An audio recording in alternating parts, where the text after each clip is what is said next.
Charles Hardin Holly was born September 7th, 1936 in Lubbock, Texas, and died February 3rd, 1959. In his lifetime, he recorded 45 songs, and he's regarded as one of rock and roll's pioneers. I'm sure none of the things he accomplished in his short lifetime would have prepared him for his most important role ever, that of a spiritual icon to a race of insectoid aliens who received the songs from a nearby wormhole that was home to a benevolent race that lived outside normal space and time. Two of my crewmen were natives of Buddyholyia and came from opposing sides of a civil war that was threatening to engulf the rest of the galaxy. I, in the meantime, was stuck back on Earth, without a ship, waiting trial for my role in starting the war. It wasn't a lot of fun, but I found a way to pass the time.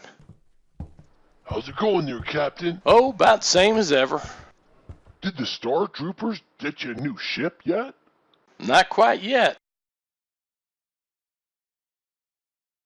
You, need somebody to talk to there, Captain. It's a big city. There's lots of people around. No, I mean it, Captain. Get it off your chest. That's what we're here for. Drinking in the middle of the day. Yeah, so whatever happened with you and Dr. Gorilla? My former chief medical officer and close personal friend, Dr. Gorilla, was married off to a Sasquatch. For most of the simians, marriage was not a big deal, and there were certain simians that used it for political alliances and personal gain. Uncle Leo was one of those simians. Watch it, you. Why are you talking that way? We're sitting right here.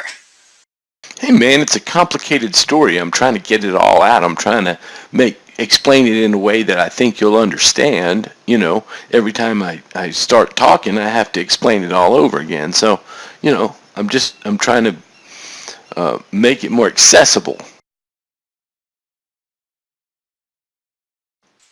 I don't get it. Yeah, so, how does Buddy Holly fit in? Man, Buddy Holly himself is not a character in the story. You and me can talk about Buddy Holly all day and be best friends. With them, you mention Buddy Holly and suddenly they're killing each other over whether or not Peggy Sue should have gotten married. Sounds like they've been fighting for a really long time. What does that have to do with you? Well, you know, the one-eyed robot spiders were into some pretty dark shit. When they started their reforms, their criminal enterprises collapsed. That started the war on Buddyholyia. You know, it's almost like you corrupted them, Captain. Hey man, we told them love is real. That's not religion. That's the way the universe works. I'll drink to that. I notice you hardly drink at all there, Captain. Yeah, I don't drink as much. Not since she walked out. Is that when you hit rock bottom? Well, no, I just didn't need to drink anymore. I am Captain Kenneth Miller Adams, Star Trooper of the Federated Union. As civil war raged on Buddyholyia, they were fighting in the streets. Back on Earth, I was about to face my toughest challenge ever, a military tribunal. I was being charged with war crimes, and I was representing myself at trial, but the court assigned me an assistant. Sir, you should allow me to assist in your defense. That's all right. Aye, sir. There will be 3 judges linked to the interface. Judge Meow Meow from Yarnia, Admiral Yarblatt from the Federated Union Central Command Organization, and an AI node from the Robots of Jupiter. Court is now in session. You may call your first witness. Commander Patrick, sir, proudly representing the people of the Federated Union. I'd like to call Professor Bo Diddley of the planet Buddyholyia.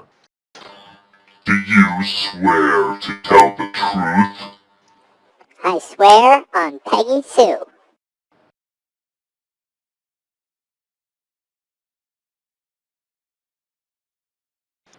Thank you, Commander. Now you're being offered up as an expert witness. Can you tell us a little bit about your background and what you're a professor of? Thank you, Commander. I hold 3 doctorates: psychology, theology, and philosophy. Currently, I head the School of Divinity at the New Lubbock Theology Institute. Impressive, sir. Now, while none of your regional governments are technically theocracies, is it not true that both your planet's culture and government are highly influenced by your religious devotion to the works of Buddyholyia? And is it not also true that as a theologian you have knowledge of and influence over high-level government operations? Yes. No objection. Yeah, all right. The court recognizes Professor Buddyholyia. You may proceed. Now, Professor, tell us what started the war on your planet.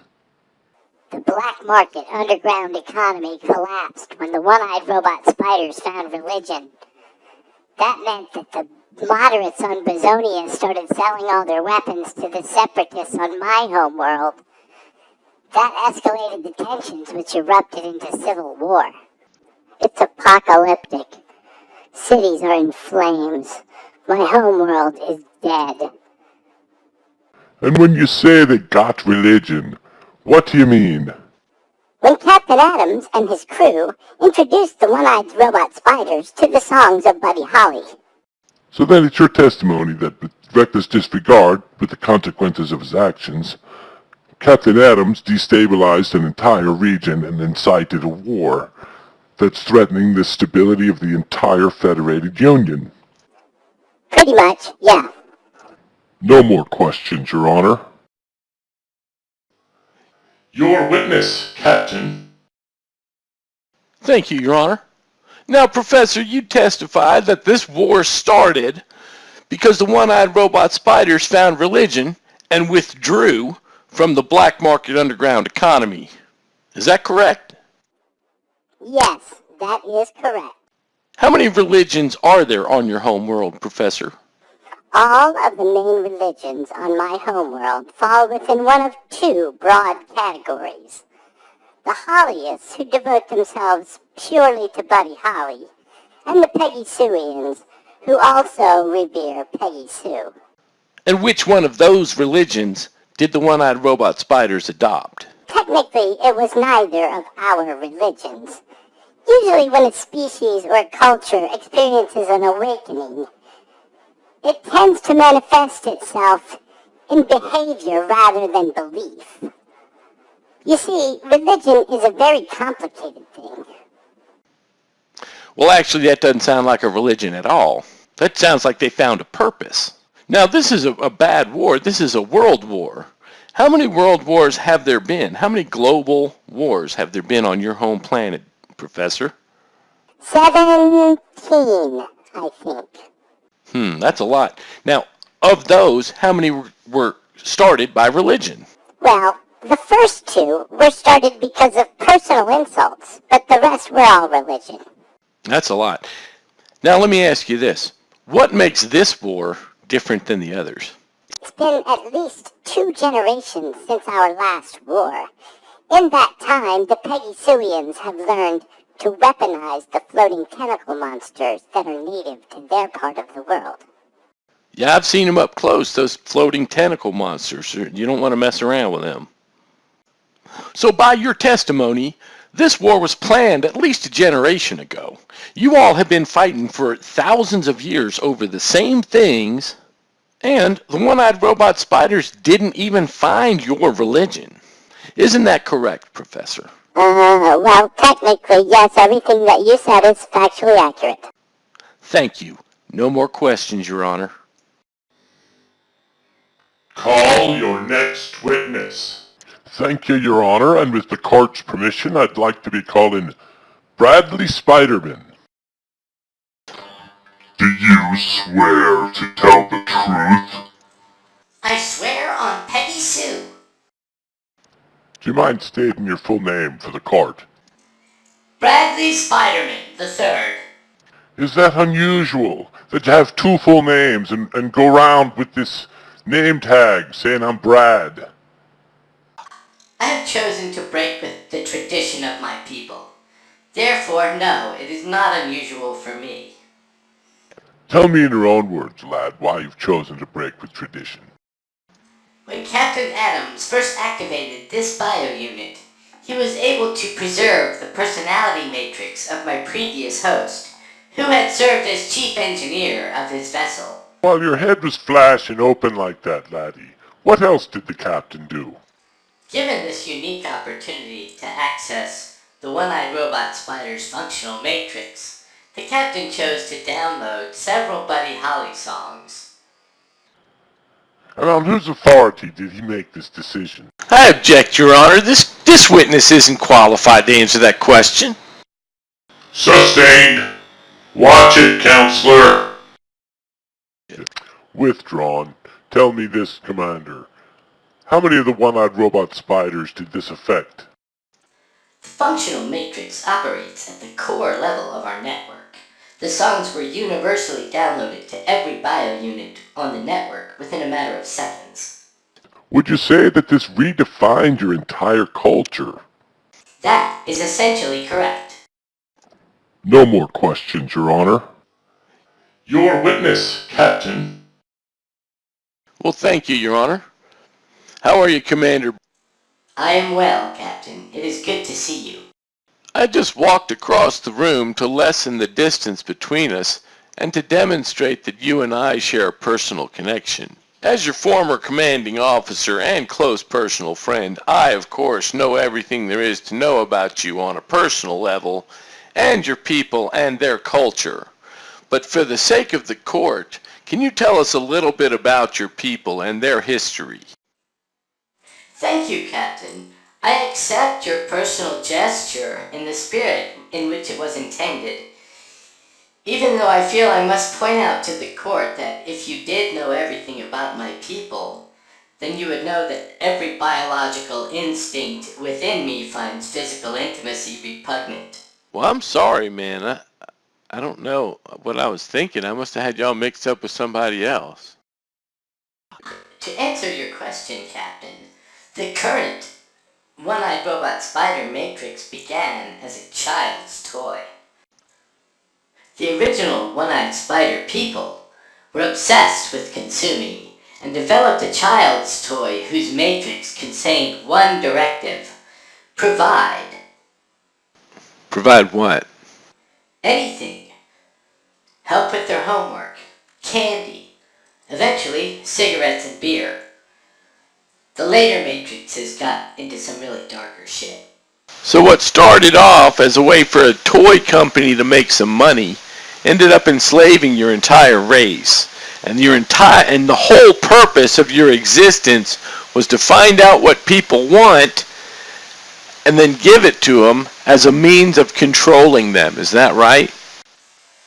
I consider that an accurate summation of 15,000 years of my people's history. Yes, Captain.